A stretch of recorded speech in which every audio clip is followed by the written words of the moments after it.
muchas gracias, Marcelo, por acompañarnos. Marcelo es profesor en la UCA, es director del posgrado, es, como les decía, especialista en economía social de mercado, trabajó durante muchos años también con la CAS, con el tema de economía social de mercado. Hemos sacado muchísimos libros conjuntamente, no solamente a nivel Argentina, sino a nivel también América Latina, con programas regionales. Y si hay una persona que verdaderamente puede ser considerado el gran abanderado de la economía social de mercado, ese es Marcelo. Así que, Marcelo, muchas gracias por acompañarnos, por estar con nosotros acá, y pedirte el gran favor de acercar a esos jóvenes la economía social de mercado, que a mi modo de ver es el modelo económico y social, porque también es un modelo social más equitativo, más justo y al mismo tiempo basado en economía de mercado. No hay que confundirse, economía social de mercado no es en primer lugar una economía social, sino es en primer lugar una economía de mercado, donde uno de los principales pilares es naturalmente la competencia, y en la cual el aspecto social juega un rol muy importante para no desplazar a aquellos que quedaron fuera del sistema. Y por lo tanto, Marcelo, nuevamente el pedido a ti, hazle llegar a esos muchachos, a estas muchachas, a esos chicos, a estas chicas, ese modelo que creo yo es un modelo verdaderamente que debería tener mucho más peso a nivel mundial del que tiene hoy en día, a pesar que no solamente es el modelo económico de Alemania, sino de la Unión Europea también, desde los tratados de Maastricht. Muchas gracias, y Marcelo, te doy la palabra. Buenas tardes a todos. Gracias, Olaf, por la presentación. Bueno, obviamente que coincidimos con el punto de vista, y bueno, voy a hacer lo mejor posible, obviamente, ¿no? Estamos en un momento político bastante convulsionado, así que la economía social de mercado hace una apelación muy fuerte a los consensos y a tratar de encontrar mínimos comunes denominadores, así que bueno, en este caso va a haber que insistir a tiempo y a destiempo, porque estamos viviendo algunas confrontaciones de tipo político importantes, ¿no? Pero bueno, voy a compartir la presentación que da base a la charla de hoy. Está dividida un poco en tres partes, ¿no? Una primera parte es un diagnóstico de la economía argentina. Una segunda parte es y qué conexión tienen con esos problemas de economía social de mercado, y en tercer lugar, qué es la economía social de mercado, de qué se trata, ¿no? Estoy tratando de darle, ahí está. Bueno, entonces, la primera parte, el diagnóstico de Argentina, es un poco algo que cada vez más economistas están llegando a un consenso, académicos y objetivos, incluso de distintos partidos, de que hay, digamos, una gran inestabilidad o alta volatilidad en el ciclo económico de Argentina, y bueno, que eso tiene que ver un poco con la política y también con la estructura productiva de la Argentina, ¿no? La parte macro se relaciona con la parte micro y con la parte política, ¿no? Entonces,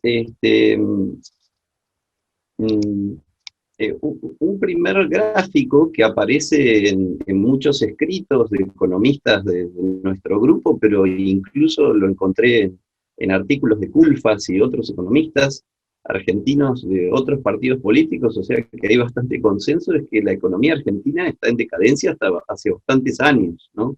En este gráfico se puede ver un poco, si comparáramos el ingreso por cápita de Argentina con respecto de Estados Unidos, Argentina tuvo un momento, digamos, dorado, entre comillas, a principios del siglo XX, digamos, hacia fines del siglo XIX, y a partir de entonces tenemos una larga decadencia, ¿no? Entonces, eso marca, digamos, que acá hay un quiebre bastante grande en la época de la Segunda Guerra Mundial, la Primera Guerra Mundial, la Segunda Guerra Mundial, y aquí más reciente, llegando a los 2000, ¿no? Después vamos a ver algunos gráficos más actuales. Entonces, una manera de ver esto es lo que los economistas a veces llaman el stop and go, o sea que Argentina va entrando en distintos tipos de crisis sucesivas y se produce una volatilidad muy fuerte del ciclo económico. El ciclo económico es la forma en que crecen los países, ¿no? hay una tasa, generalmente los países van aumentando su Producto Bruto, con Producto Bruto de este año con respecto al anterior y se establece la tasa de crecimiento, ¿no? Y en general los países tienden a crecer, pero tienden a crecer mediante auges y recesiones, algunas crisis, ¿no? Lo que pasa, lo que vemos en esta especie de electrocardiograma, digamos, que muestra la volatilidad comparada del ciclo de Estados Unidos en rojo con el de Argentina en celeste, es que nuestro electrocardiograma es mucho más, tiene más puntos hacia arriba y hacia abajo, ¿no? Eso quiere decir que cuando tenemos auge tenemos más inflación y cuando tenemos recesión tenemos más desempleo, ¿eh?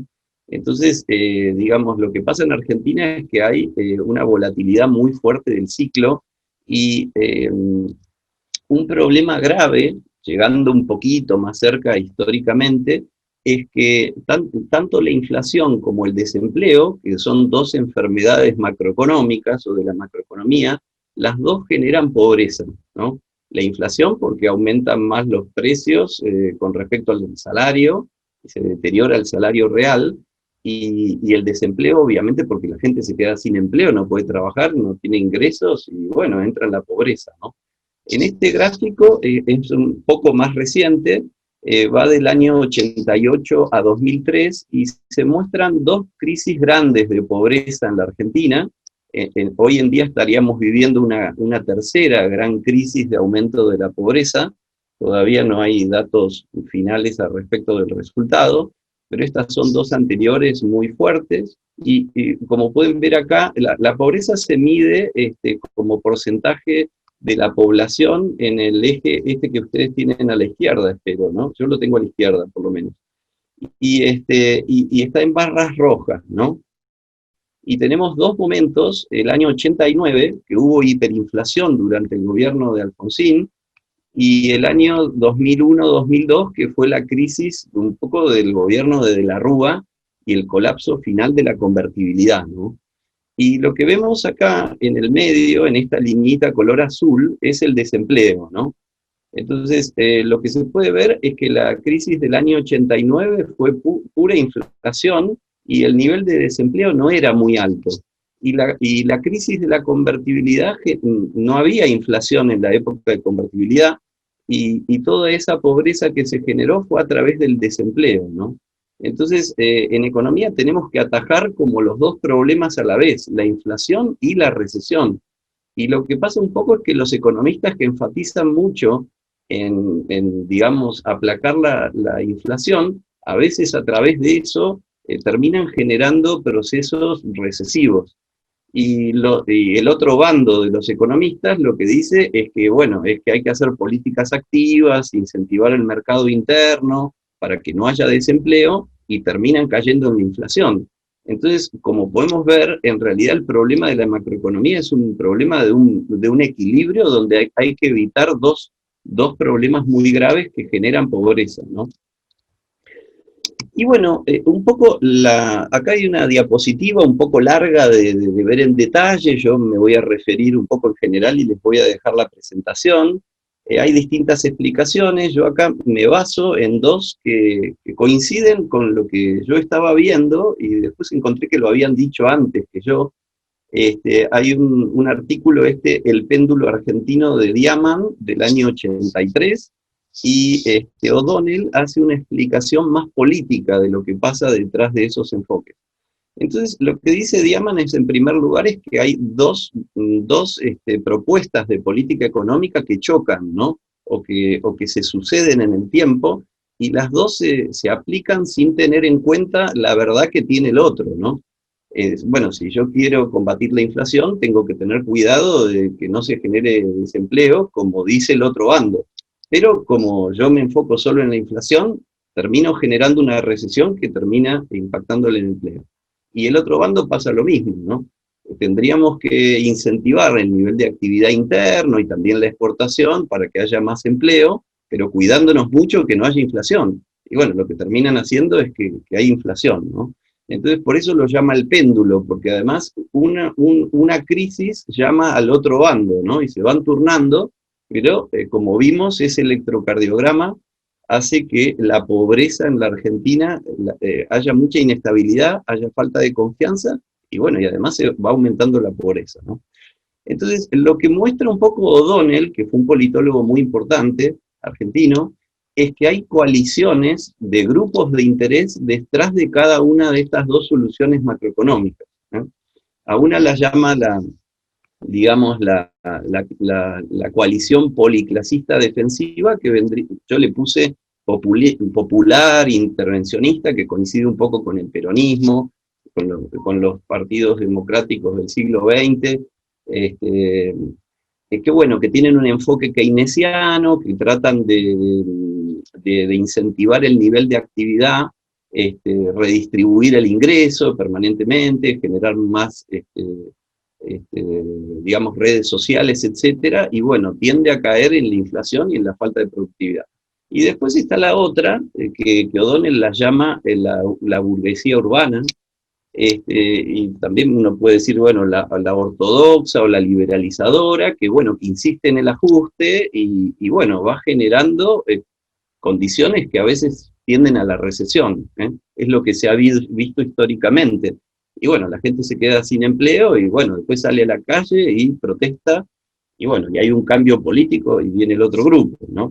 Entonces, esto pasa generalmente en casi todos los países, que las coaliciones detrás de los partidos políticos tienen visiones diferentes, pero el tema es cómo se complementan y cómo se van sucediendo o encadenando unas con las otras. Lo que se ve en Argentina es que hay una gran polarización y que cada enfoque termina en una gran crisis. Y ahí, bueno, tienen más legitimidad el otro bando para volver, ¿no?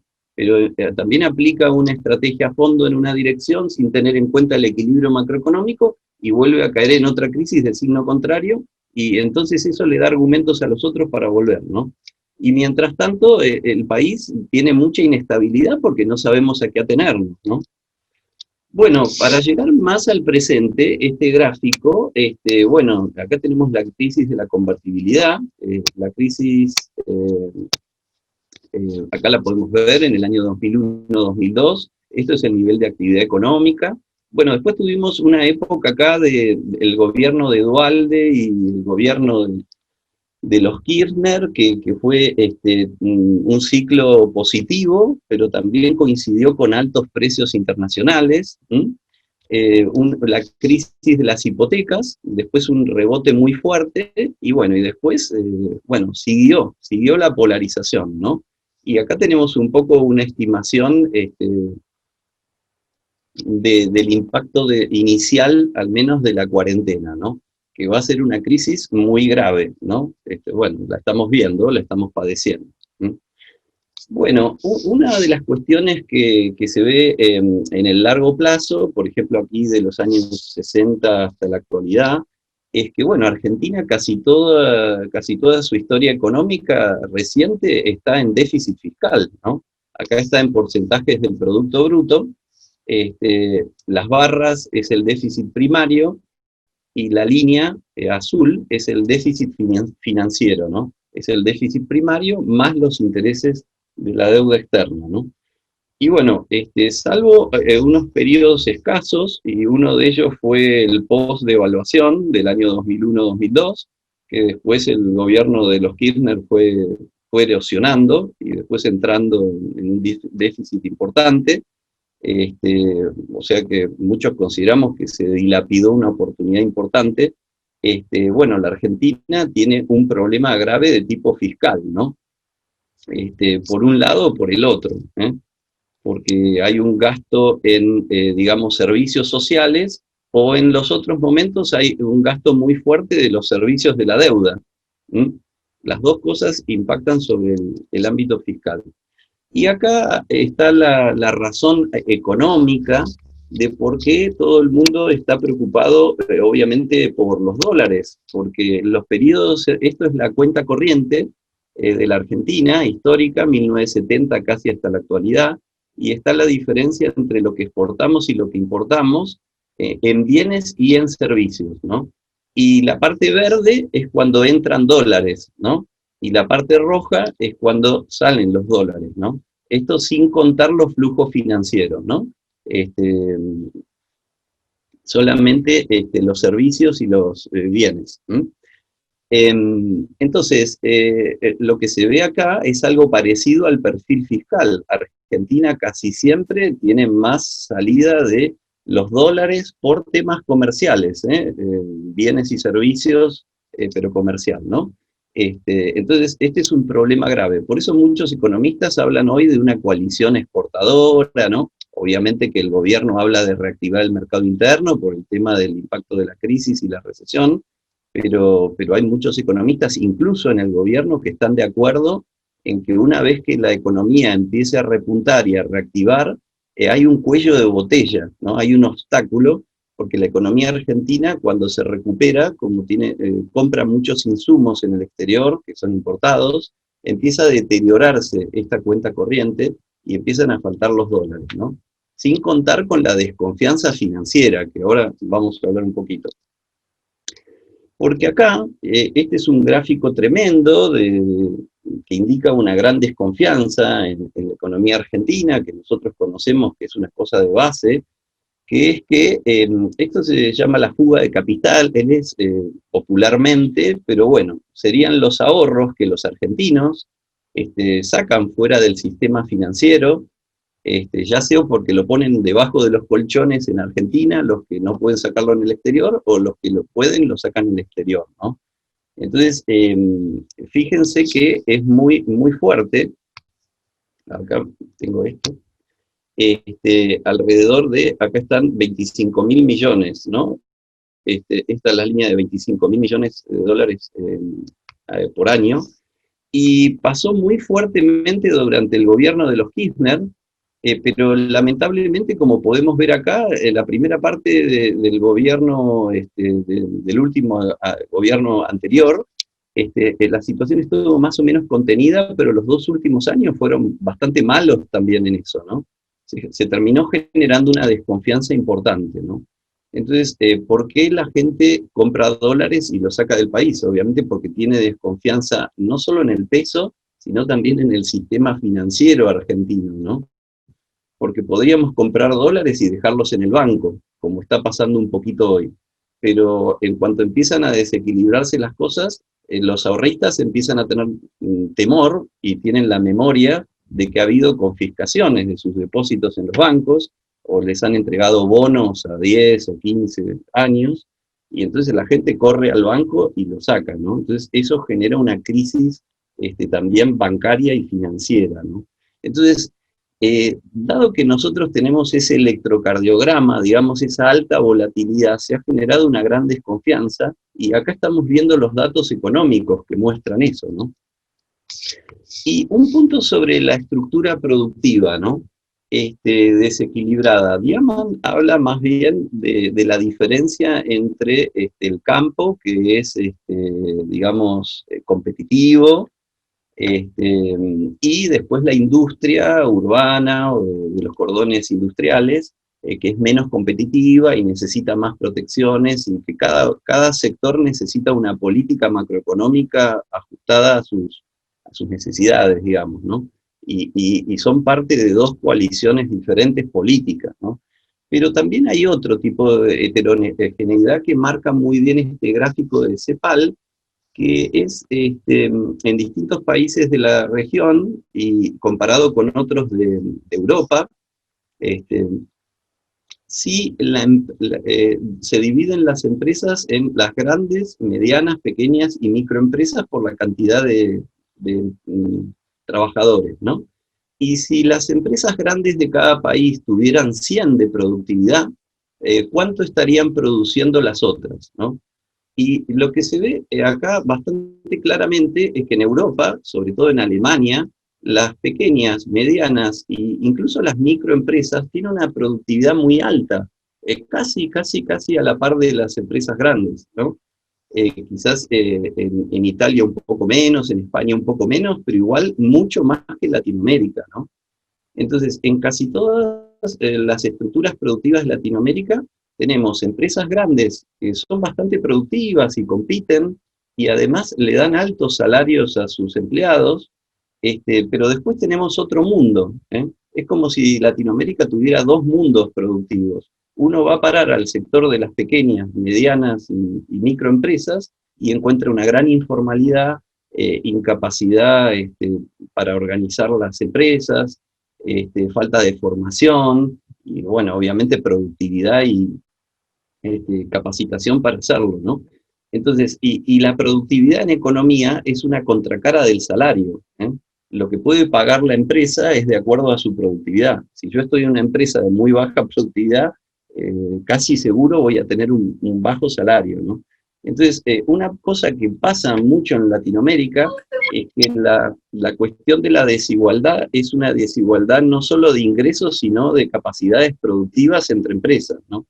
Entonces, para poder igualar esto, tendríamos que hacer unas políticas muy fuertes enfocadas en las pequeñas y medianas empresas. Y lo que se ve en Latinoamérica es que en general las empresas grandes tienen mucha más influencia y bueno, los gobiernos hablan de hacer cosas con las pymes, pero cuando uno ve los recursos que destinan a esas políticas son mínimos, ¿no? Si quieren, después revisen este estudio de CEPAL que tiene todos los datos correspondientes. Y bueno, y el último punto, así más descriptivo, es, bueno, la consecuencia en términos de pobreza, ¿no? Acá fíjense que estos picos en la historia argentina, nosotros acá desde los 70 venimos de una pobreza muy baja, y 47 es la crisis de la hiperinflación que les conté, y acá está la crisis 2001-2002, ¿no?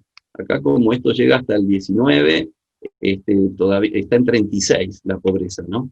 Pero bueno, Argentina tiene un nivel de pobreza desde los años 80, estructural, que está entre el 25 y el 30%, y con picos más graves en las crisis, ¿no?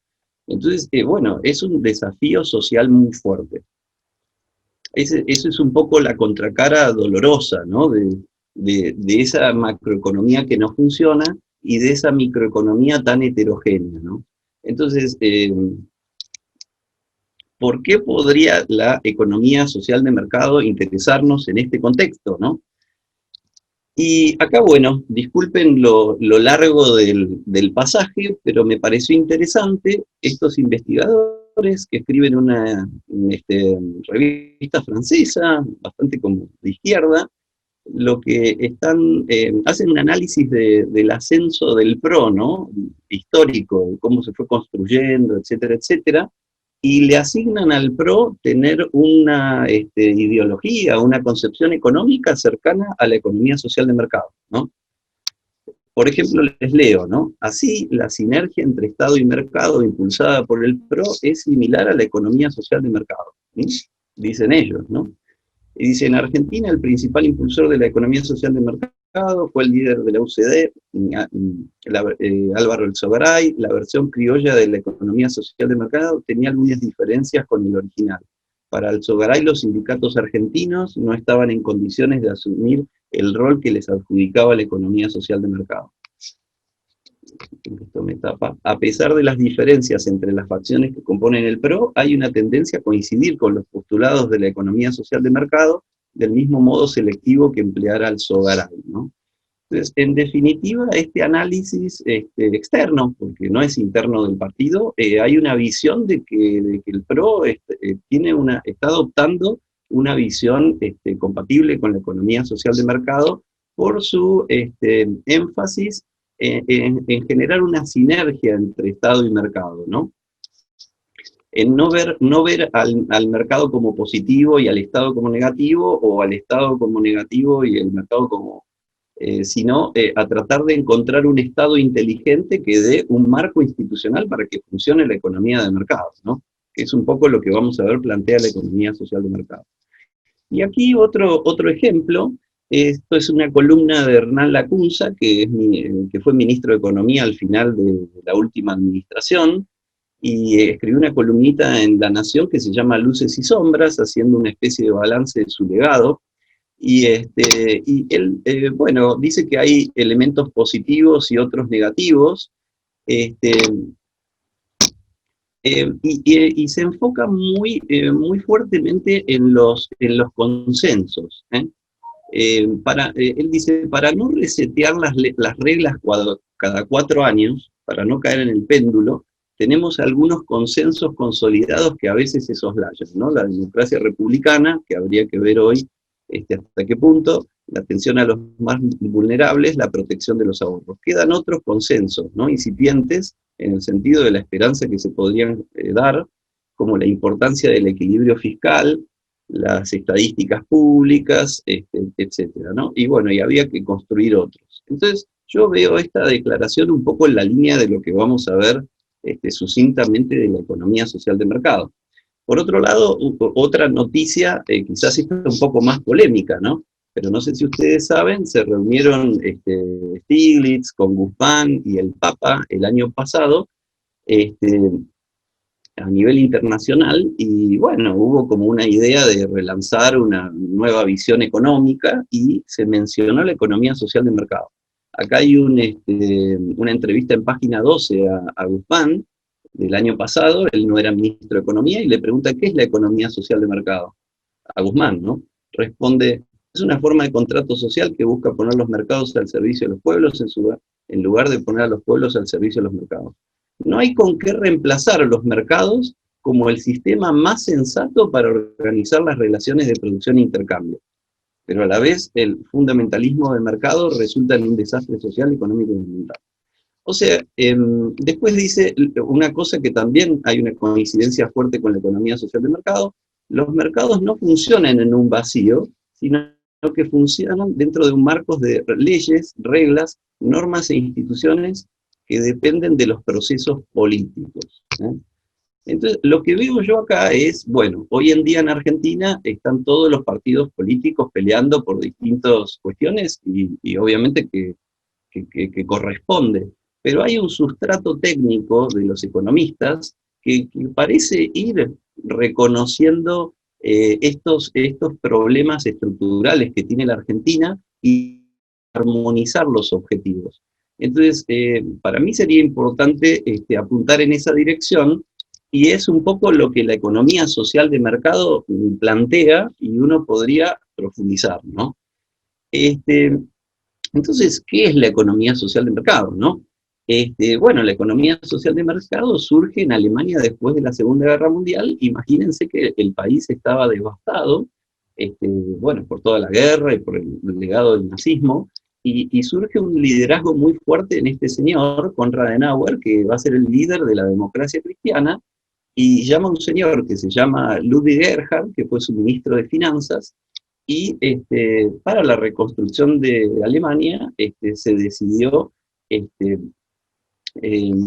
dictar una constitución liberal social, digamos, para reorganizar el sistema político democrático, republicano, pero también con derechos sociales en Alemania, y se adoptó una economía social de mercado a través de una reforma monetaria importante que hizo Erhard y una liberalización de los mercados que estaban, digamos, condicionados en ese momento. El núcleo de la economía social de mercado es, bueno, eso, equilibrar la libertad económica con la necesidad de desarrollo social, digamos, ¿no? Está basada en una economía de mercado, pero tiene una serie de regulaciones o un marco institucional para que esa economía social de mercado produzca los beneficios para el conjunto de la población, ¿no? Entonces, ese es un poco el núcleo de la economía social de mercado: cómo reconciliar dos valores, el de la libertad con el de la equidad, que a veces en los sistemas políticos están como separados, o como se ven como antagónicos, ¿no? Entonces, acá hay un pasaje un poco extenso de Müller-Armack, donde él dice que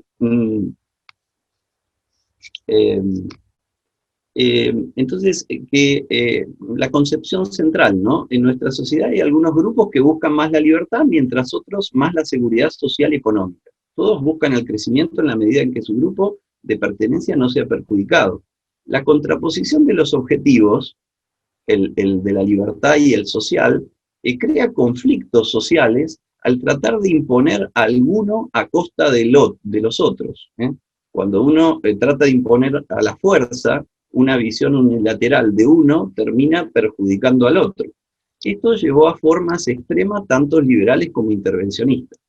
Entonces, la economía social de mercado es un concepto de pacificación, una idea estratégica para el logro de cooperación genuina en el contexto del conflicto de objetivos.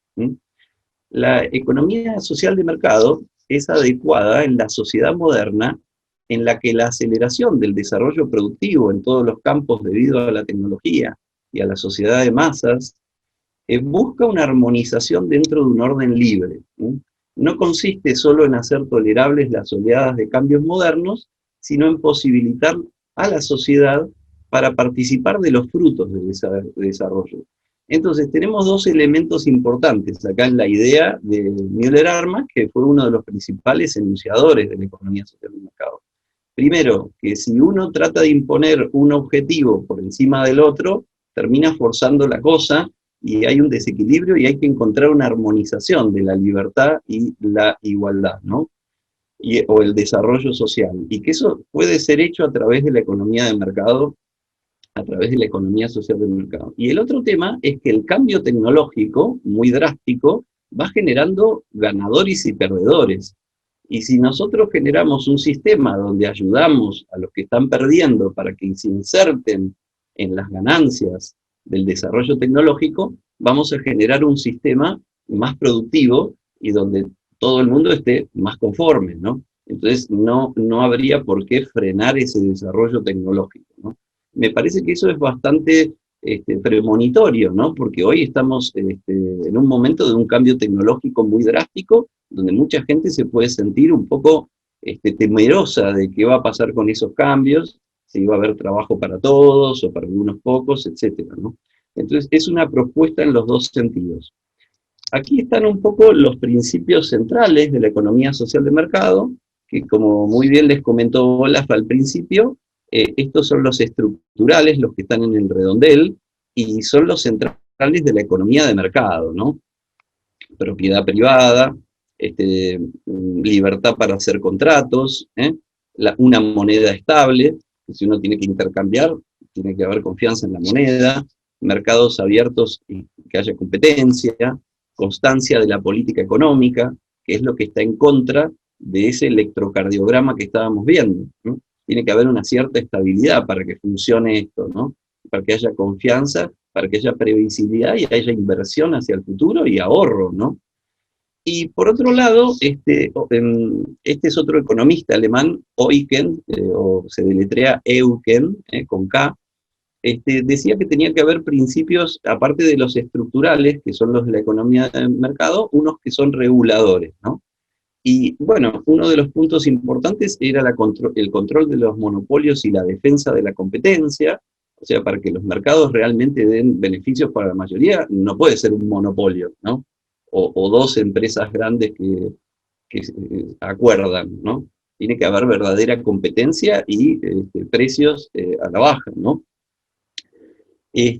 Bueno, tiene que haber una política anticíclica integral, o sea, esto que yo les decía, que no es suficiente combatir la inflación o el desempleo, hay que combatir los dos, ¿no? Y hay que ver cómo combinar eso en el ciclo económico, y tiene que haber políticas sociales también para la inclusión en la economía de mercado, que son subsidiarias, o sea, ayudar a la gente que tiene problemas de capacitación o que tiene algún problema de financiamiento, para que pueda insertarse en el proceso productivo y en la economía de mercado, ¿no? Y efectos externos es un poco la parte ecológica, ¿no? Que a veces no se contabilizan los daños ecológicos. Estos economistas ya tenían una previsión de todos estos temas, y bueno, como ustedes saben, Alemania es uno de los países líderes también en la innovación en temas de energías actualmente, ¿no? Bueno, esto lo vamos a pasar un poquito, y vamos a terminar un poco con esta idea. Entonces, ¿cómo ubicar hoy en la discusión de los modelos económicos a la economía social de mercado? Yo reedité un esquema que es el de Alfred Müller-Armack, que hizo como un triángulo, ¿no? Y a mí me parece que hoy hay como tres sistemas, ¿no? que compiten un poco. Estaría la visión de que los mercados tienen que ser completamente desregulados, la visión un poco más extrema, liberal, que bueno, que si se liberan todos los mercados, va a haber un efecto positivo sobre la mayoría de la población, un poco automáticamente. Y después hay un modelo estatista fuerte, ¿no? Que hoy en día la mayoría de los analistas lo llaman el capitalismo de Estado, ¿no? Un poco lo que hay en China o en Rusia, que hay un poder, digamos, no hay democracia, o hay una democracia muy limitada, o sistemas autoritarios. El ejemplo en Latinoamérica sería Venezuela y todos los otros parecidos. Este, y bueno, y hay un control muy fuerte político sobre el sistema económico, ¿no? Entonces, visto aquí, el tercero sería la economía social de mercado. Visto aquí, nosotros tendríamos, por ejemplo, que el mercado desregulado sería el azul, ¿no? Que dice, miren, si nosotros liberamos todo, la política, la economía, vamos a tener crecimiento económico. Y eso nos va a llevar a que va a haber un efecto derrame sobre el resto de la población un poco automático, ¿no? Y bueno, la economía social de mercado ve que, bueno, que hay que tener un marco institucional, que hay que tener reglas y que hay que tener también políticas sociales subsidiarias. ¿Para qué? Para que los que quedan un poco afuera o les cuesta incorporarse a esa sociedad de mercado, puedan incorporarse, ¿no?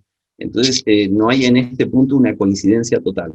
Y después, el sistema de capitalismo de Estado un poco lo que plantea es que va a haber una redistribución social y que esa redistribución social, digamos, porque, bueno, al estilo latinoamericano, los pobres con el gobierno le sacan a los ricos y le redistribuyen a los pobres, y va a haber más consumo, va a reactivarse el mercado interno y va a haber crecimiento económico.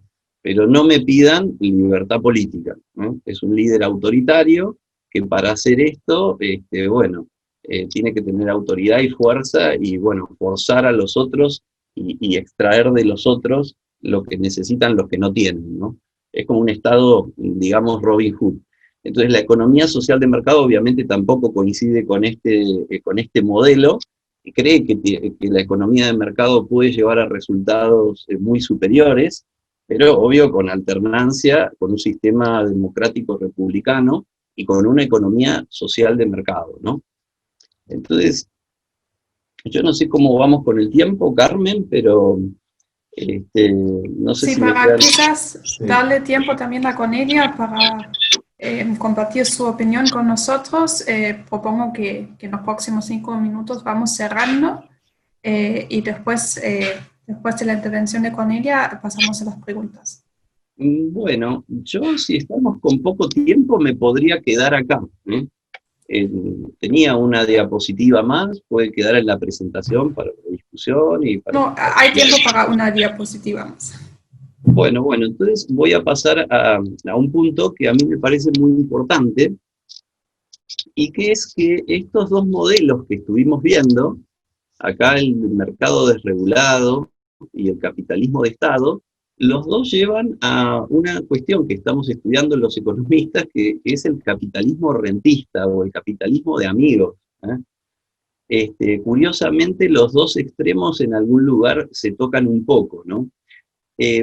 Porque y la economía social de mercado yo la estoy viendo cada vez más como una especie de solución de este problema, ¿no? Una economía no rentista, ¿no? Una economía no de amigos, ¿eh? No de amigos en el sentido de los acuerdos que les convienen solo a los grupos, digamos, de las élites, ¿no? Entonces, ¿cuáles serían para la economía social de mercado las relaciones entre la política y la economía adecuadas? Bueno, tenemos que tener un gobierno, alguien que tenga autoridad, pero esa autoridad, para que no se abuse, tenemos que tener elecciones frecuentes, tenemos que tener las leyes de la Constitución, tenemos que tener división de poderes y tenemos que tener alternancia en el poder. Con todos esos elementos, la democracia republicana actual modera el poder para que no haya un abuso de ese poder político y el poder político esté al servicio del ciudadano. Y análogamente, en la economía social de mercado, en la economía de mercado, en la medida que hay competencia, las empresas, el poder económico está fragmentado, las empresas tienen que competir, y les va bien a las que le dan el mejor bien y servicio al consumidor. ¿Estamos? Entonces, ese sería el ideal, ¿no? Una economía con marco institucional, de mercado, donde hay una competencia efectiva. Pero ¿qué pasa? Bueno, el rentismo trata de invertir esto, ¿eh?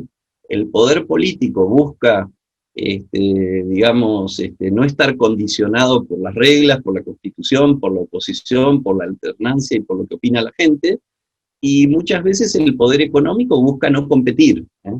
¿Por qué? Porque un empresario que tiene un monopolio gana mucho más dinero y mucho más fácil que uno que tiene que competir, ¿eh? Que tiene que hacer las cosas bien. Entonces, la tendencia del ser humano a veces a no hacer lo éticamente que corresponde, hace que se hayan desarrollado en el liberalismo político, el liberalismo económico, estas medidas para tratar de compensar eso, ¿no? Entonces, el rentismo es invertir eso, ¿no? El poder político se concentra para no depender de la oposición, para no tener que dialogar, para no tener que consensuar, y para no tener que depender de otros, y bueno, y para hacer lo que le parezca, ¿no? Y el poder económico puede tener la tendencia a generar un monopolio, ya sea formal, ya sea que se lo otorgue el Estado, porque el empresario va a pedirle al poder político que le genere un mercado cautivo para no competir, y si a mí el político me otorga un mercado cautivo, yo gano mucho dinero y le doy un porcentaje, ¿no? Entonces, es un acuerdo de amigos, entre comillas, ¿no? No verdaderos amigos, sino que se ponen de acuerdo entre los dos y terminan perjudicando al ciudadano y al consumidor, ¿no?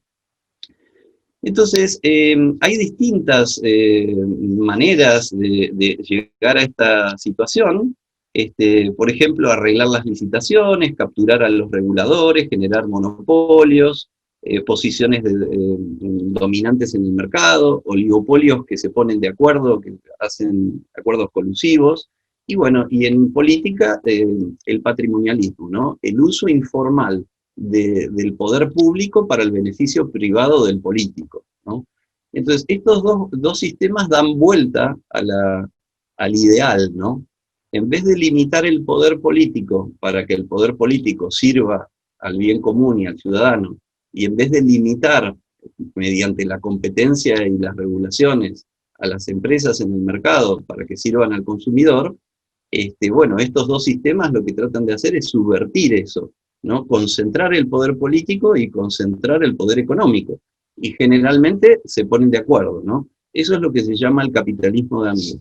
Entonces yo a eso los llamo los pseudopolíticos y los pseudoempresarios, porque ni los políticos son políticos, que deberían servir al ciudadano, ni los empresarios son verdaderos empresarios, que se supone que compitiendo están sirviendo al consumidor.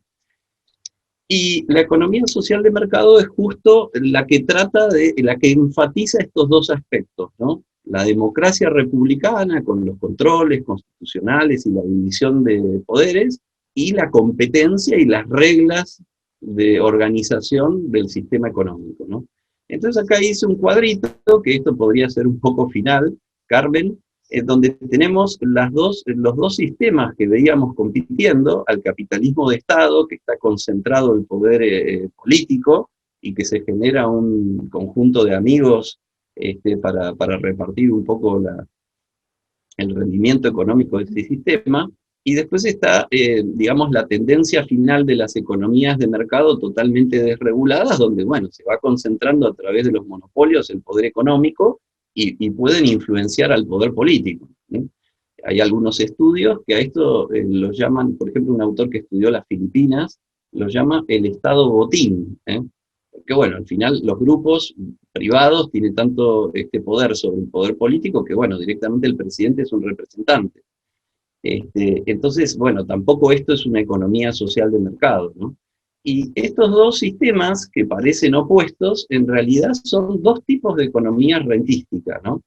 Donde se pone al ciudadano y al consumidor al servicio de la concentración del poder político y económico, ¿sí?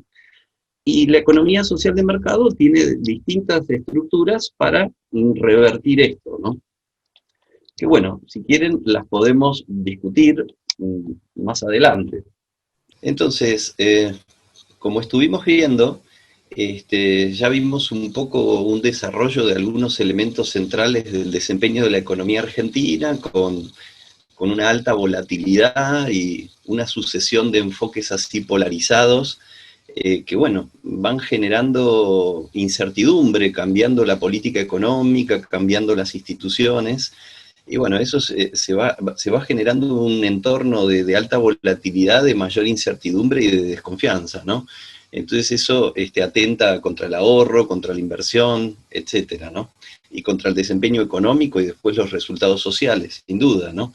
Y vimos también cómo hay algunas opiniones a nivel nacional, incluso de partidos diferentes, que están apuntando a encontrar puntos de contacto, ¿no? Y empieza a haber un diagnóstico de que esos son los problemas centrales y a tratar de encontrar un enfoque que pueda reconciliar las posturas y que pueda haber una convergencia, ¿no?, de las distintas posturas para encontrar consensos, como se dice, o políticas de Estado que consensos mínimos, ¿no? No, por supuesto, en todos los temas, pero en los temas centrales para que el país pueda ir desarrollándose, ¿no? Y aquí viene entonces un poco el rol de la economía social de mercado y viene la parte que hablamos un poco acerca de en qué consiste. Bueno, en primer lugar, la economía social de mercado surge de un conjunto de pensadores que están alrededor de lo que fue el movimiento de la democracia cristiana en Europa de posguerra. La democracia cristiana se generó desde fines del siglo XIX, o mediados y fines del siglo XIX, con no tanta, creciendo políticamente la representación, pero recién tuvo un rol decisivo de liderazgo después de la Segunda Guerra Mundial, ¿no?, en la reconstrucción de Europa. En Alemania está la figura importante de Konrad Adenauer, que fue el primer ministro elegido democráticamente después de las elecciones, del Partido de la Democracia Cristiana de Alemania, que es un partido que sigue existiendo hoy y que, bueno, está representado hoy por el liderazgo de Merkel, ¿no?, en Alemania. Y bueno, y el principal economista es este señor que se llamó Erhard, y fue el ministro de Finanzas de Adenauer, ¿no? Entonces, la reconstrucción de Alemania, que yo a veces pienso puede ser una analogía a la reconstrucción de Argentina, ¿no? Salvando las distancias, tomando algunas analogías viables y las diferencias no, por supuesto. Se reconstruyó sobre un consenso importante político y después un consenso importante en la economía social de mercado. El político alrededor de la constitución liberal social, digamos, del 49, que adapta la democracia constitucional con garantías y derechos individuales y sociales, y la economía social de mercado, ¿no?, que primero es un enfoque que lanza la democracia cristiana, y unos años después el Partido Socialdemócrata coincide en el nombre y en el concepto, en términos generales, si bien cada uno tiene su interpretación, la democracia cristiana enfatizando un poco más la libertad y la socialdemocracia el aspecto social, están de acuerdo que tiene que haber una confluencia sobre una economía social de mercado, ¿no? La economía social de mercado básicamente consiste, así muy breve, ahora lo vamos a desarrollar un poco más, en combinar dos principios, ¿no?, el de la libertad personal y económica, que se supone que incentiva el esfuerzo individual, la creatividad, las innovaciones, etcétera, y la justicia social, ¿no?, que ese sistema donde se liberan las fuerzas de las personas para crecer y para desarrollarse, tiene que estar organizado de tal modo que le sirva a la sociedad en el conjunto, ¿no? Que, vamos a ver cuáles son las limitaciones y cómo se llevan adelante en la economía social de mercado, ¿no? Bueno, y acá tenemos un párrafo un poco extenso, pero de uno de los principales autores de la economía social de mercado, que es Alfred Müller-Armack, uno de los padres de la economía social de mercado, que va contando justamente eso, ¿no?, de la economía social de mercado. Que en nuestra sociedad hay grupos que buscan más libertad y otros más la seguridad social, ¿no? y todos buscan el crecimiento en la medida que su grupo no sea perjudicado. Los objetivos, la contraposición de objetivos crea conflictos sociales al tratar de imponer alguno a costa de los otros, y esto llevó a formas extremas, ¿no? Tanto liberales como intervencionistas. ¿Y en qué consiste la economía social de mercado? Es un concepto de pacificación, una idea estratégica para el logro de la cooperación dentro del reconocimiento del legítimo conflicto de objetivos, y que cada grupo tiene su interés, y no siempre coinciden, por supuesto, muchas veces no, pero es un intento de coordinar esos distintos intereses, ¿no? Después hay un párrafo que me parece interesante y bastante adelantado a su tiempo. Dice que la economía social de mercado es adecuada en la sociedad moderna, en la que la aceleración del desarrollo productivo en todos los campos debido a la tecnología, digamos, produce muchos cambios en el sistema productivo, ¿no? Y que la economía social de mercado es un sistema dinámico que está organizado para hacer, no solo para hacer tolerables esos cambios, sino para que la sociedad se beneficie de esos cambios, ¿no? ¿Cómo encontrar eso? Entonces dice que es una fórmula integradora que no obstaculiza los cambios, las diferencias o las disputas, ni promete su solución completa, pero interviene constructivamente en limitar en lo posible las mayores tensiones y conflictos, y en producir una base realista para la acción conjunta. Bueno, se reconocen que hay aspectos en los que los actores difieren, se trata de encontrar los puntos en que hay coincidencias, porque también los hay. Si somos gente que participa en la política, tratamos de que al país le vaya bien, entonces en eso deben coincidir todos los partidos, ¿no? Y a partir de eso se encuentran algunos puntos que son consensos, y se trabaja sobre esos puntos sobre todo. No se enfatizan las diferencias, sino las coincidencias. Se trata de trabajar a partir de eso, y esto en el contexto de una democracia con alternancia, donde, bueno, va a haber lugar para que en el próximo turno le pueda seguir el otro con su enfoque, ¿no? Pero que haya una cierta continuidad en esos aspectos fundamentales, ¿no? Que es justamente lo que en Argentina cuesta, ¿no? Bueno, está la competencia, están las diferencias, y cada uno le imprime a su gobierno una dirección, trata de imprimirle una dirección en la dirección de sus convicciones y también de sus intereses, pero eso no alcanza para representar a todo el país, ¿no? Y hay que llegar a la conclusión de que se necesita más para representar el conjunto de las personas, y bueno, parte de una visión pluralista, ¿no? De entender que yo tengo algo para dar, mi partido tiene algo para dar, pero el otro partido también es respetable, también forma parte de mi país, y también tiene que tener su lugar en algún momento, ¿no? Es un sistema que elimina la lógica amigo-enemigo, ¿no? Esa lógica que construye la identidad de un grupo identificando quién es el enemigo, ¿no? Acá no hay enemigo, hay adversarios, uno puede competir con el otro, pero bueno, hay un tercer tiempo donde se juntan los dos equipos y bueno, se comen y toman algo en común, ¿eh? Son seres humanos del mismo país, ¿no? Entonces elimina ese odio. El fomento de ese odio fue una de las herramientas que utilizó el nazismo para llegar al poder y hacer un sistema totalitario, ¿no? Entonces el incentivo de ese odio de partes se ha constatado históricamente que es negativo. Bueno, en concreto, la economía social de mercado, según otro autor, Eucken, o Eucken, como se diría en español, identifica dos tipos de principios. Y acá están representados en este gráfico, ¿no? Los del redondel vendrían a ser los principios estructurales de la economía social de mercado, que coinciden con una economía de mercado, ¿no?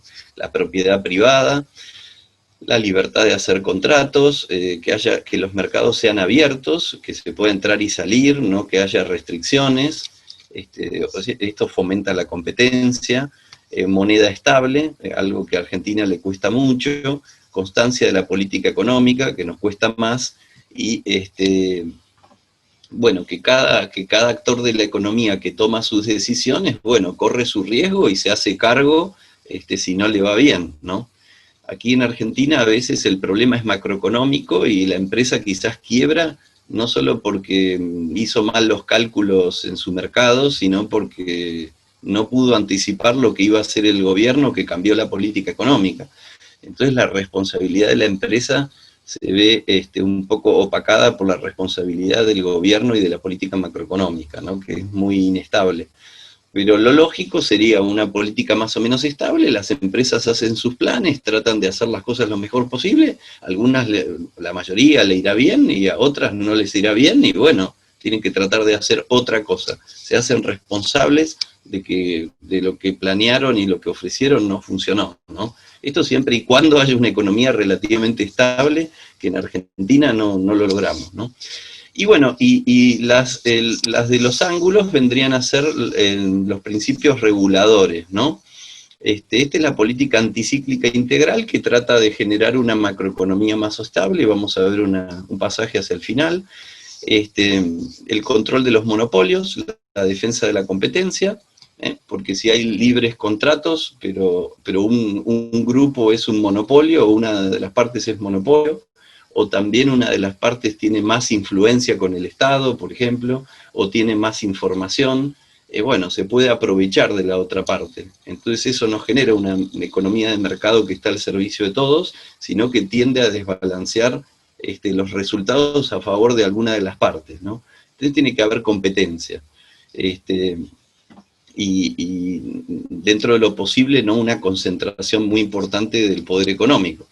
Después tenemos políticas sociales, que ahora vamos a hablar un poquito más, y corrección de los efectos externos son lo que se llamaban en economía externalidades, que es básicamente desincentivos para los que, digamos, tienen problemas con el medio ambiente, etcétera, etcétera, ¿no? O pueden contaminar, o otro tipo de actividades que no están tan fácilmente monetizadas por el Estado, por el mercado, perdón, y el Estado debe generar un desincentivo para que no se realicen, ¿no? Por eso se llaman externas al mercado. Bueno, esta es otra enumeración, quizás un poquito más detallada, de las políticas. En ese marco institucional hay reglas de economía de mercado, uno de los núcleos es la defensa de la competencia, y la regulación por parte del Estado para evitar injusticias y falta de competencia, sobre todo, para generar reglas de juego donde todo el mundo pueda actuar de buena fe, ¿no? Que no haya abusos, fraude, o alguien que se aprovecha de la situación frente a otro, ¿no?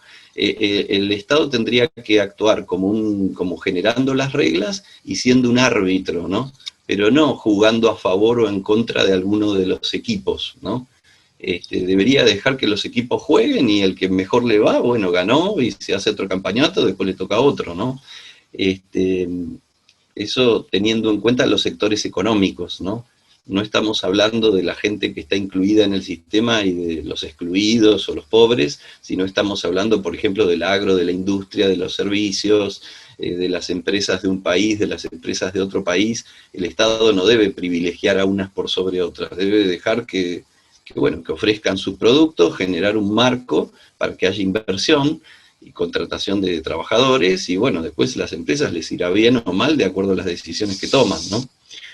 Entonces, la economía social de mercado cuenta con un sector de pymes muy, muy amplio, competitivas y innovadoras en Europa, en Alemania, y también tiene políticas, bueno, contracíclicas macroeconómicas y después también políticas sociales, ¿no? La idea es que incluir a la gente dentro del juego, del funcionamiento de la economía. Obviamente que haya más oferta de trabajo, que los trabajos sean dignos, y que cada persona por su propio esfuerzo pueda tener una movilidad ascendente, ¿no? Entonces, la gente que queda fuera de este sistema tiene que recibir la ayuda para poder incorporarse. Gente que le falta salud o educación o un crédito, etcétera, etcétera. Bueno, o si queda desempleada, un seguro de desempleo. etcétera, etcétera, pero siempre la idea de la política social es darle a la gente las posibilidades para que entre digamos, en el sistema económico y se pueda valer por sus propios medios, ¿no? A empoderar a la gente para que forme parte. Como está en el debate hoy, sería, digamos, igualar pero para arriba, ¿no? Entonces, es un sistema basado en el diálogo político de las partes. Esto es algo importante que lo voy a desarrollar. Después es un modelo sociopolítico económico asociado a la democracia participativa, a la alternancia en el gobierno, que a algunos no les gusta. En Argentina, bueno, hay una tradición un poco autoritaria, no solo de izquierda, sino también de derecha, o no solo de derecha, sino también de izquierda, como les guste. Y cuesta un poco reconocer que uno a veces en las elecciones pierde, ¿no? Pero la alternancia es un elemento esencial del juego democrático, ¿no? La división de poderes y proteger los derechos individuales y sociales. Vimos, a veces me preguntan, bueno, pero esto, Marcelo, funciona en Alemania, pero es muy difícil que funcione con otras culturas o en otras regiones. Y sin embargo vimos, creo yo, en los últimos 25 o 30 años, países de la región en Latinoamérica que han fortalecido sus instituciones y el Estado de Derecho, que han tenido una economía privada con empresas que se desarrollan y han mejorado los indicadores sociales de pobreza e incluso hasta de distribución del ingreso. Hay varios países de la región que han logrado esto, bueno, con sus más y sus menos, sus luces y sus sombras. El año pasado tuvimos, digamos, unas crisis sociales en la región, pero las clases medias han crecido importantemente en la región. Estos modelos han sido impulsados generalmente por élites políticas de algún modo, o por grupos o dirigencias más restringidas, pero ha generado una clase media bastante importante, y el conflicto que se ha generado el año pasado, me parece a mí, en la mayoría de los países, tiene que ver con eso, ¿no? Con clases medias en ascenso que piden participación política. O sea, es una crisis relativamente positiva de ampliación de la democracia, ¿no? Entonces, yo creo que se pueden tomar ejemplos más cercanos, ¿no? El modelo competitivo de la economía social de mercado se puede dilucidar un poco así. Esto es un análisis del IMD, que es un instituto suizo. En Suiza hay una especie de economía social de mercado, o tienen su variante, y ellos distinguen tres modelos competitivos. Este vendría a ser el del sur de Europa y de los países en vías de desarrollo, digamos, donde los costos laborales son bajos y hay una economía informal muy fuerte, y bueno, entonces compiten por bajos costos laborales, ¿no? O bajos costos impositivos en el sector informal, ¿no? Y se piensa que se puede avanzar a dos modelos competitivos más avanzados, ¿no? Uno vendría a ser el anglosajón, que está basado en la desregulación, en la flexibilidad laboral, para, digamos, adaptarse a los cambios, y en la asunción del riesgo, y que digamos que es uno de los modelos. Y bueno, exige de la población una flexibilidad laboral muy alta, y además está basado mucho en la asunción del riesgo, y el riesgo, bueno, a veces uno acierta y a veces uno se equivoca, ¿no? Entonces es un sistema un poquito más volátil, ¿no? Y después está el modelo del norte de Europa, de países que son muy competitivos, pero que tienen un énfasis en la cohesión social, y además tienen sindicatos bastante importantes, donde se trata de garantizar la estabilidad, una mayor estabilidad laboral, porque se cree que la gente, a medida que permanece en un trabajo, lo hace cada vez mejor, y se va capacitando y se va tecnificando, y estos países compiten por la calidad de sus productos, entonces necesitan personal altamente calificado. ¿Y cómo hacen para competir con menor flexibilidad laboral? Bueno, a través de estrategias de mediano y largo plazo y de consensos. Se van armando estrategias previsoras, y se va compitiendo por calidad y por capacitación del capital humano, ¿no? Entonces, bueno, la economía social de mercado indicaría más en esta dirección, ¿no? Yo creo que en un país como Argentina, que tiene una tradición sindical fuerte, bueno, es un poco difícil, ¿no?, plantear como desearían varios históricamente, como la eliminación, ¿no?, o la discriminación del sindicato. A mí me parece que este modelo que trata de incorporar al sindicato y modernizarlo en un sistema que entre en la competitividad y en la productividad, con consensos y con distribución de los beneficios entre ambas partes, creo que podría ser una alternativa, ¿no? Bueno, y acá llegamos un poco a la parte de cómo ubicar a la economía social de mercado frente a los sistemas competitivos hoy. A mí me parece que podemos, muy simplificando mucho, podemos ver tres modelos. Uno sería el del mercado desregulado, que es el de la línea azul, el capitalismo de Estado, que es el de la línea roja, y la economía social de mercado, que sería el triángulo verde, ¿no? ¿Qué dice el mercado desregulado? Dice, bueno, liberemos la política, liberemos la economía, va a haber crecimiento económico, y no se preocupen que si hay crecimiento económico y libertad, automáticamente va a llegar la seguridad, la igualdad social, ¿no? Va a haber beneficios para todos. Bueno, lo que vimos en los últimos 20 años fue que eso fue muy parcial o no se cumplió, ¿no?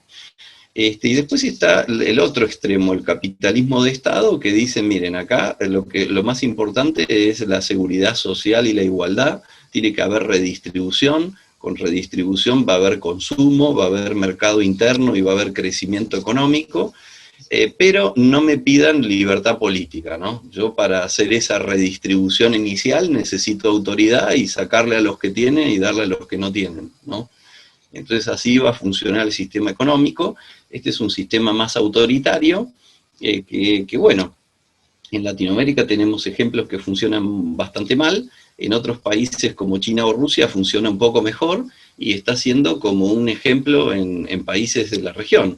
Entonces es un modelo competitivo, ¿no?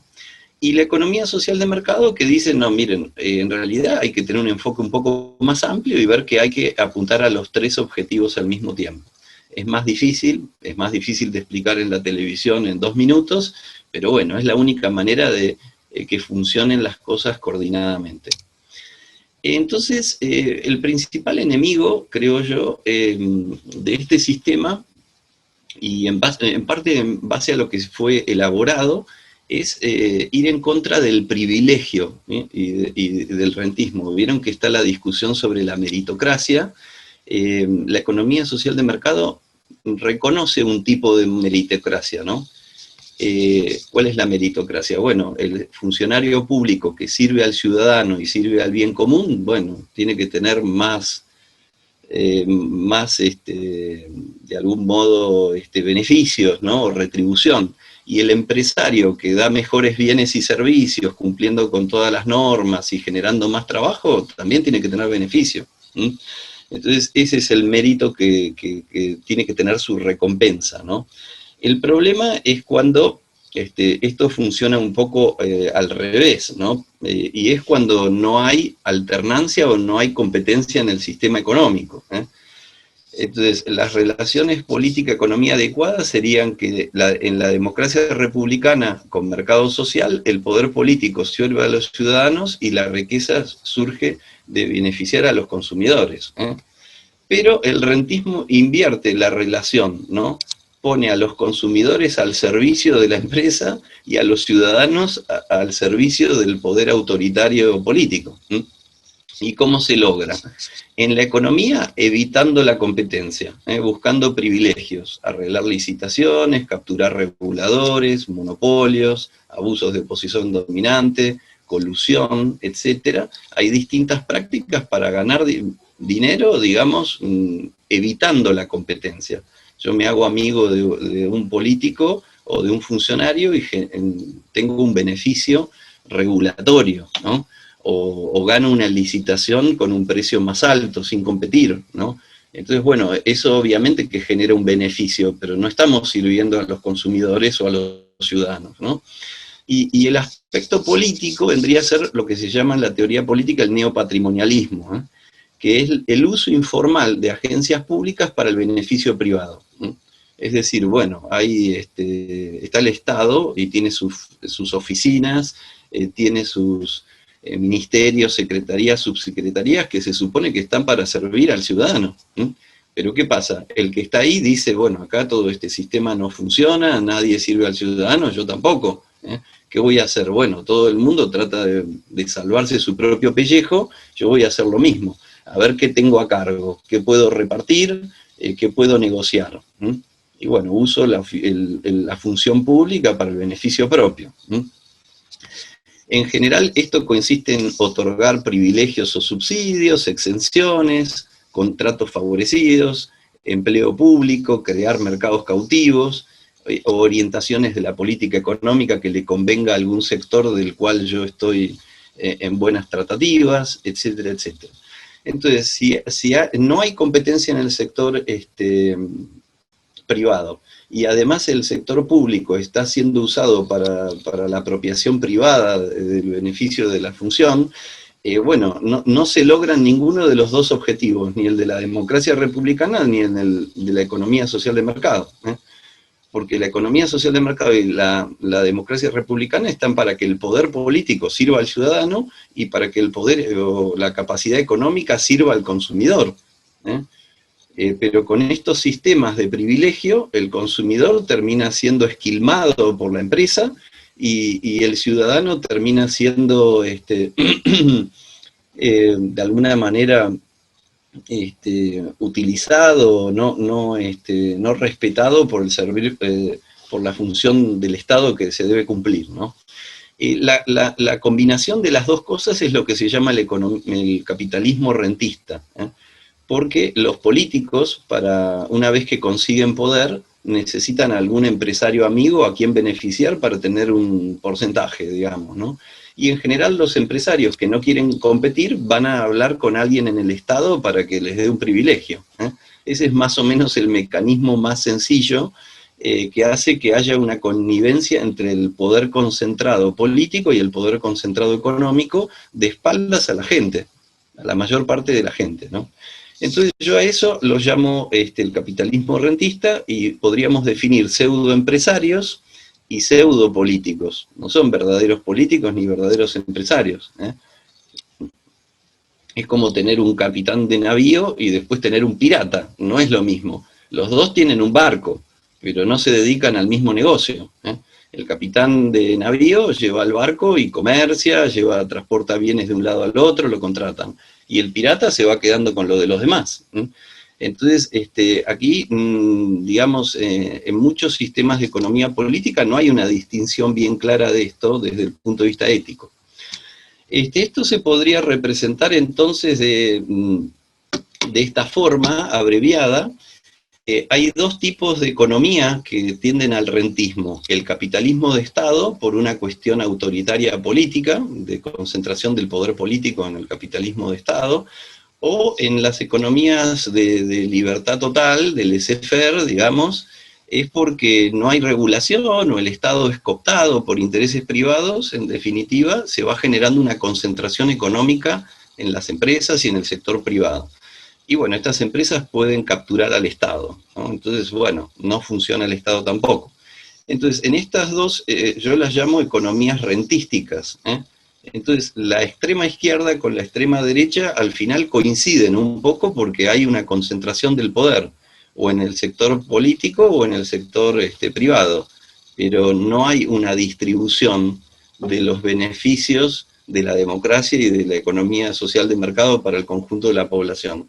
Son sistemas que extraen rentas de algún lado, de la gente. Y estaría la economía social de mercado, que sería la economía de mercado propiamente dicha, donde, bueno, hay un marco institucional que regula, defiende la competencia, hay elecciones, alternancia, división de poderes, Estado de Derecho, control de los funcionarios públicos, periodismo independiente, y bueno, se persigue a los que corrompen esto, y al mismo tiempo generan competencia en el sector privado. Acá hay un indicador de The Economist que mide en parte el capitalismo rentista. En las barras largas completas está cuánto de la riqueza de un país es propiedad de gente que pertenece al ranking de los 2000 mayores ricos del mundo de la revista Forbes, ¿no? Y después, digamos, el celeste y el azul de cada barra se mide de esos multimillonarios de cada país, cuántos consiguieron su riqueza en el sector competitivo y cuántos consiguieron su riqueza en el sector que depende del Estado. ¿Mm? Entonces, bueno, aquí el rentismo está entonces representado por la barra azul, perdón, y ven acá va de mayor a menor, Rusia, Malasia, Filipinas, Singapur, México, Indonesia, China, pero también están Gran Bretaña y Estados Unidos. Acá está Argentina, que tenemos pocos multimillonarios de la revista Forbes, pero casi todos lo hicieron con el Estado. Y acá tenemos a Alemania, que es el representante de la economía social de mercado, y fíjense que la revista The Economist, que es una revista inglesa, no es alemana, dice que prácticamente todos los multimillonarios de Alemania hicieron su dinero en sectores competitivos, donde tienen que enfrentar la competencia, pagar los impuestos, incorporar gente más capacitada, trabajar a mediano y largo plazo en serio, ¿no? Bueno, aquí hay unas correlaciones para que ustedes vean la ausencia de la corrupción en este eje y el ingreso per cápita, y hay una correlación entre la ausencia de corrupción y los mayores ingresos, y después entre los países que hay más corrupción y los menores ingresos. Entonces algo de eso hay, ¿no? Los países que están arriba de esta línea punteada tienen un poco más de ingreso de lo que les correspondería por el nivel de corrupción que tienen, ¿no? Argentina está ahí, porque es un país que tiene recursos naturales, y acá hay otros de Latinoamérica, ¿no? Los que están mejor ubicados de nuestra región son Uruguay, Chile y Costa Rica, ¿no? Pero hay una correlación entre corrupción e ingreso per cápita. Es el rentismo. Otra manera de llamar al rentismo. Bueno, y ahora vamos a ver, para ir concluyendo, 3 elementos centrales de la economía social de mercado para tratar de combatir esto. El primero es un Estado inteligente. En economía social de mercado se llama Estado fuerte y limitado. Es diferente al consenso de los 90, que pedía cuanto menos Estado mejor. Es diferente a la retórica de los 2000 y el socialismo del siglo XXI, que dice cuanto más Estado mejor, y es ni más ni menos sino un mejor Estado, ¿no? No es importante el tamaño, sino que también cumple las funciones que tiene que cumplir. Erhard, el primer ministro de Alemania, decía tanto mercado como sea posible y tanto Estado como sea necesario, ¿no? Bueno, el Estado fuerte y limitado quiere decir un Estado que tiene una burocracia profesionalizada, que ingresa en base al concurso por mérito y por la trayectoria, y que combina esto. Es limitado en el sentido que no es fácil abusar del poder en ese Estado, porque hay alternancia, porque hay democracia, porque hay controles cruzados, división de poderes, porque hay que cumplir la ley, porque hay libertad de prensa, etcétera, etcétera, etcétera, y además porque los funcionarios de ese Estado tienen un código que, bueno, el que hace algo que es incorrecto está muy mal visto, ¿no? Dentro de ese código de los funcionarios que tienen trayectoria y que tienen su trayectoria y se está desprestigiando el servicio público, ¿no? Entonces, eso limita los abusos de poder, y por otro lado, es fuerte en el sentido de que tiene independencia con respecto a los grupos de interés. Generalmente los grupos de interés quieren influenciar al Estado para que el Estado les dé lo que el grupo de interés pide. Pero el Estado debe estar para el bien común de ese país, no para el bien privado de alguno de los grupos.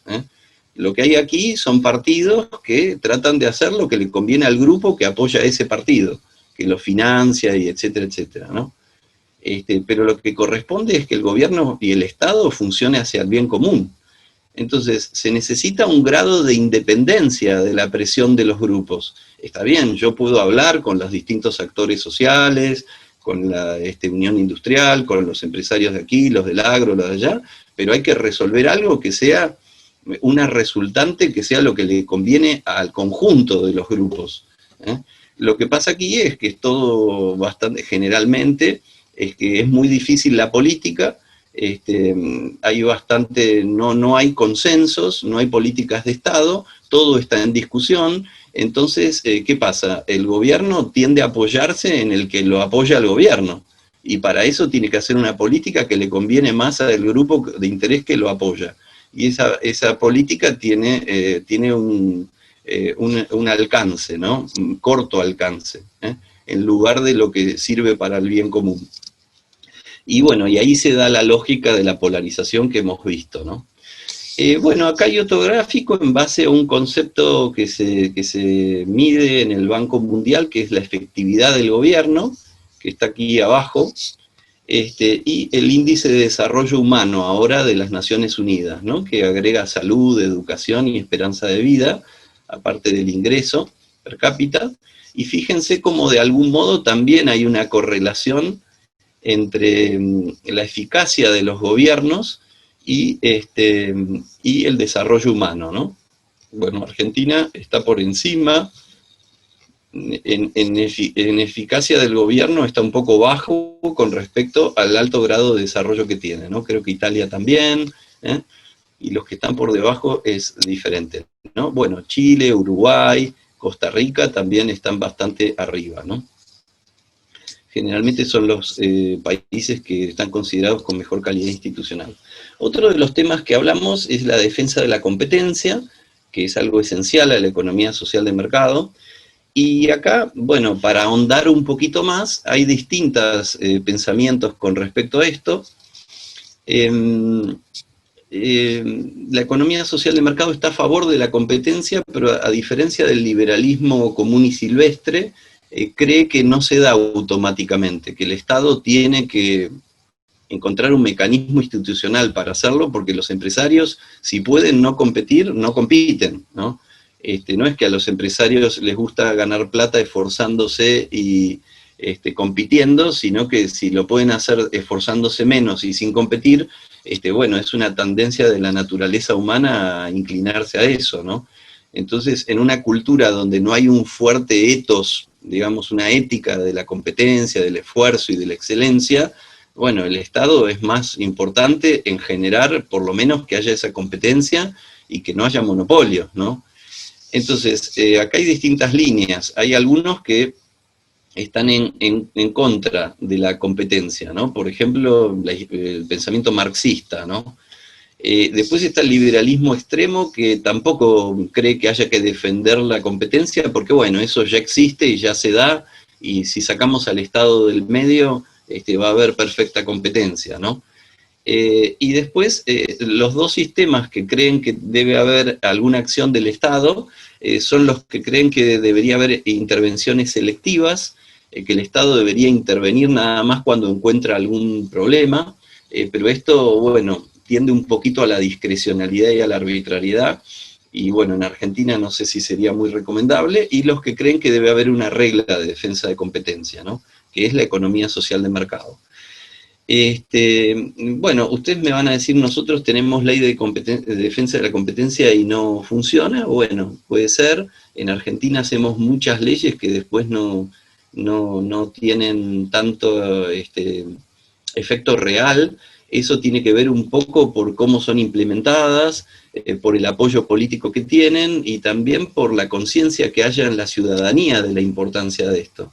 Pero si a la gente uno le pregunta, nosotros estamos muy acostumbrados a que haya controles de precios, ¿no? Es como que el gobierno queda bárbaro cuando impone controles de precios, pero en vez de trabajar en la defensa de la competencia para que bajen los precios, que sería la forma razonable y sustentable de hacerlo, hacemos una cosa estilo Robin Hood, personalista, que sirve poquito tiempo, ¿no? Y después ya no sirve más, como son los controles de precios. La verdadera solución de largo plazo sería que haya varias empresas compitiendo en cada sector, ¿no? Y el tema de la política macroeconómica, acá hay una frase de Repke, que es el autor que yo hice en mi doctorado, dice, con respecto a cómo gestionarla, y que es generalmente lo más importante en Argentina porque tenemos tanta inestabilidad, y dice que importa contrarrestar tanto el exceso de demanda en la coyuntura en alza, cuando hay auges o recuperaciones, como la subinversión y la falencia de demanda en la depresión, ¿no? Hay que tener una política contracíclica. Esto es parecido a, digamos, que tenemos que ahorrar cuando hay vacas gordas para tener reservas para cuando vienen las vacas flacas, ¿no? Es decir, cuando hay auges y recuperaciones, cuando teníamos los precios de la soja a 600, en vez de gastarnos todo, tendríamos que haber ahorrado, ¿no? Entonces ahora tendríamos con el coronavirus un montón de reservas para enfrentar la crisis y podríamos ayudar realmente a la gente que lo necesita, ¿eh? Pero bueno, nos gastamos todo, ¿eh? O también cuando privatizamos, ¿se ahorró el dinero? No, se gastó todo, ¿no? En los 90. Para sostener la convertibilidad, se gastaron todos los ingresos por privatizaciones. Después, cuando vino la crisis, no había con qué hacerlo, ¿no? Entonces, esto es bastante clásico nuestro, y es una incapacidad para ahorrar, y para ahorrar en el momento que corresponde, ¿no? La política tiende siempre a gastarlo todo, ¿no? No hay un criterio de ahorro, ¿no? Público, que debería ser intertemporal y tocarle al gobierno que enfrente la crisis, ¿eh? ¿Quién debería tener reservas? Bueno, el gobierno que le toca enfrentar la crisis debería tener la reserva que fueron generando los gobiernos anteriores. Pero bueno, ¿quién lo va a hacer en un país donde todos están peleados con todos, ¿no? Bueno, difícil. Y así funciona la macroeconomía argentina, ¿eh? Con alta volatilidad, y cada vez que viene una crisis no tenemos nada para afrontarla, cada vez menos, ¿no? Entonces, esta es un poco la concepción de fondo de la economía social de mercado, que difiere tanto de la política keynesiana pura, que dice gastemos todo el tiempo, y de la política liberal más clásica, que es la política de austeridad todo el tiempo, ¿no? Que es no gastemos, no gastemos, no gastemos, no gastemos, ¿no? Acá la idea es ahorrar durante la época buena y tener algo para gastar cuando viene la crisis, ¿no? Ese es el concepto de la política anticíclica. La política en Argentina es procíclica, agudiza el ciclo económico. Y el último punto es el tema que a mí me parece más importante por todo lo que estuvimos hablando, el de las contrapartes sociales y el diálogo político, ¿no? Bueno, esto es central, porque como vimos, para poder armar una economía social de mercado es necesario que haya un consenso mínimo en 3 o 4 puntos, ¿eh? Por ejemplo, en que el Estado debería tener la gente más capacitada y funcionar bien para lo que debería funcionar, que debería haber defensa de la competencia, para que los empresarios puedan ganar lo que ganan haciendo mérito y no apropiándose de lo que no corresponde, y los políticos lo mismo, eso con un sistema republicano constitucional que funcione, que la gente crea y entienda qué es lo que está en juego con eso, una política macroeconómica contracíclica, que en Argentina es central. Si no hay estabilidad macroeconómica no se puede pensar en nada, ¿no? A uno lo angustia, ¿no? Se dispara el dólar y estas cosas, y uno se siente mal en este país, ¿no? Porque ya sabe y prevé que va a pasar algo malo, ¿no? O algo muy malo, ¿no? Y además va creciendo la pobreza, ¿no? Una política contracíclica lo que hace es evitar la pobreza de tipo macroeconómico, ¿no? Evita las recesiones con desempleo, porque como hay ahorro se puede ayudar a la gente y que no caiga tanto el empleo, y evita la inflación en los auges, que es lo que le liquida la capacidad de compra a los pobres. Después hay causas más microeconómicas o de otro tipo de la pobreza, pero las dos típicas macroeconómicas son el desempleo y la inflación. Entonces, es necesario el diálogo político. Acá viene la pata un poco política de la economía social de mercado. Sentarse con los actores y ponerse de acuerdo, en vez de enfatizar las y encontrar esos puntos donde hay contacto para poder construir unas políticas que no dependan de un gobierno, que dependan que sean políticas de Estado, de la dirigencia argentina, de hacia dónde va el país. Pero en este país, que fue muy rico en una época y ya no lo es, bueno, estábamos acostumbrados a pensar que nos sobraba, ¿no? Entonces, bueno, la pelea no tenía límite, y esa pelea fue deteriorando las instituciones, fue deteriorando la estabilidad económica, y bueno, llegamos a esta altura, 50 años después, o 60, se discute también en qué momento empezó la decadencia, pero eso no importa, lo importante es revertirlo, entender bien las causas, y yo creo que la economía social de mercado es un aporte en esa dirección por todo lo que vimos antes. Así que bueno, con este punto yo me despido, les dejo acá la última diapositiva, hay mucho para leer si les interesa, bastantes cosas en español y en Latinoamérica las he escrito yo, porque me dediqué bastante a este tema, pero bueno, también tengo buenos amigos, bueno, sobre todo estos profesores alemanes, este libro está en inglés, y después acá estos profesores europeos, también algún amigo de Chile que escribe, o en Venezuela, tengo algunos colegas, yo les puedo pasar mucho material en tanto les interese, y así que bueno, espero quedar en contacto con ustedes y bueno, ir un poco a las preguntas a través de los contactos que podamos mantener a través de los coordinadores de esta actividad. Gracias por la atención y estamos en contacto.